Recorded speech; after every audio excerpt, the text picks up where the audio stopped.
Salut à tous, bienvenue, merci d'être avec nous toujours à Crans-Montana. On parle de ce fameux projet Six and Seas, un projet hôtelier et résidentiel unique dans les Alpes. On a toujours beaucoup de plaisir d'être en compagnie de Michel Angot et puis également Jean-Marc Losma qui est le responsable technique de ce chantier. Bonjour Jean-Marc, ça va être à vous dans un instant.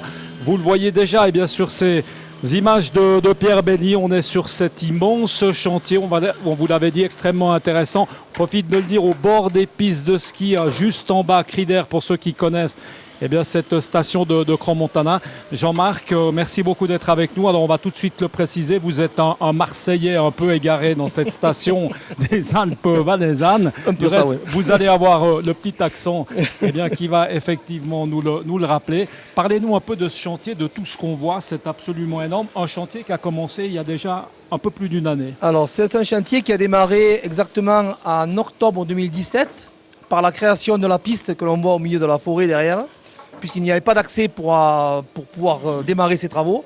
Donc on a créé en tout premier lieu une piste d'accès, qui vous voyez là-bas. On a créé le pont en second lieu pour passer sous la piste de ski, de manière à ce qu'on puisse travailler et les skieurs puissent passer dessus. Il y a une première tranche de travaux qui s'est terminée le 20 décembre 2017.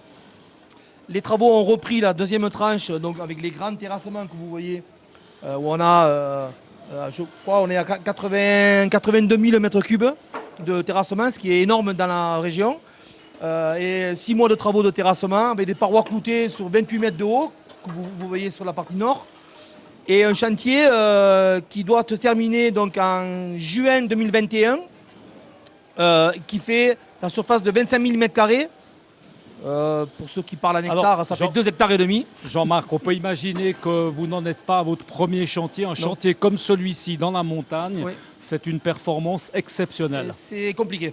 Voilà, je ne dis pas que c'est exceptionnel, parce qu'on est toujours très timoré dans le bâtiment.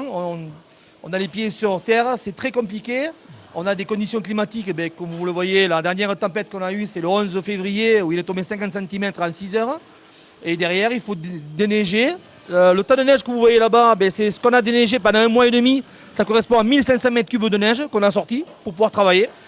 Combien de personnes comme ça aujourd'hui 40, travaillent. Dans un an 140 et dans un an et demi 200. La difficulté, c'est de travailler en hiver. Alors, aujourd'hui, évidemment, on n'est pas en conditions franchement hivernales. C'est même agréable de travailler. Bien. Et ça n'a pas été toujours comme ça. Non, très compliqué. L'hiver, très compliqué. Avec des températures très basses. Et surtout, un problème, c'est que lorsqu'on dégèle pour pouvoir travailler, s'il fait moins de moins 7 ou moins 8 degrés, ça regèle au bout de 5-6 minutes. Donc, on n'arrive pas du tout à travailler, quoi, en fait. Donc, du coup, on rentre à l'intérieur du bâtiment et on, entre guillemets, comme on dit chez moi dans le sud, on bricole. Mais le chantier, il ne va pas falloir trop bricoler, il va falloir vraiment envoyer. Là, en ce moment, ce matin, j'ai eu la réunion, je leur ai remonté un peu les bretelles. Donc, cet après-midi, ça pulse sérieux. Et pour moi, ma première échéance, ça va être la fin du gros œuvre des boîtes pour février-mars 2020. Et là, on peut quand même rappeler donc ces gens qui travaillent au niveau des corps de métier. Alors, c'est Edifea qui est là. Edifea, entreprise totale, donc on s'occupe de tout, de A à Z. Pas avec les petites cuillères et les assiettes, mais on n'est pas loin. Et puis après, vous avez une entreprise ici, vous avez le gros œuvre, donc ceux qui font le béton. On a les électros, tout ce qui est électricité. Et on a les sanitaires, tout ce qui est plomberie. Et ça, c'est des gens de la région, on peut profiter d'en parler. Entreprise évidemment, locale. De la région, travailler avec du local.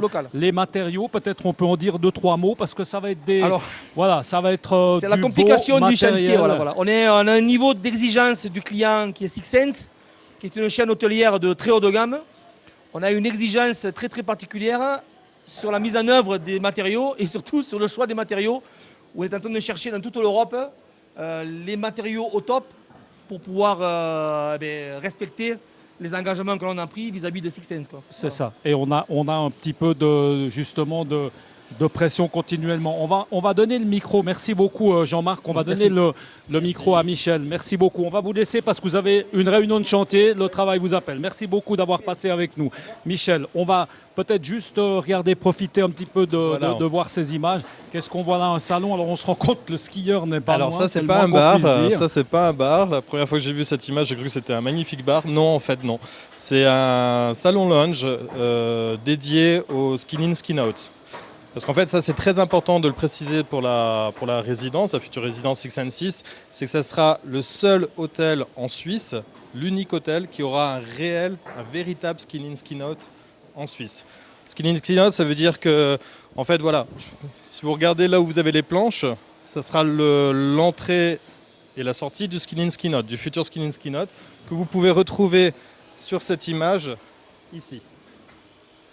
Alors, on n'a pas de peine à croire qu'évidemment, là, c'est le bas de la piste, on le répète, hein, de cris d'air. Donc après, il suffit de mettre encore ses skis, de descendre 30 mètres pour être au télécabine. Tout à fait. Donc ça, c'est très, très simple. C'est le gros avantage de cette résidence. Michel, viens avec moi. On va regarder sur ces images-là. On est exactement ici, on est bien d'accord. Donc on se rend compte que là... Alors, rapidement, qu'est-ce qu'on voit ?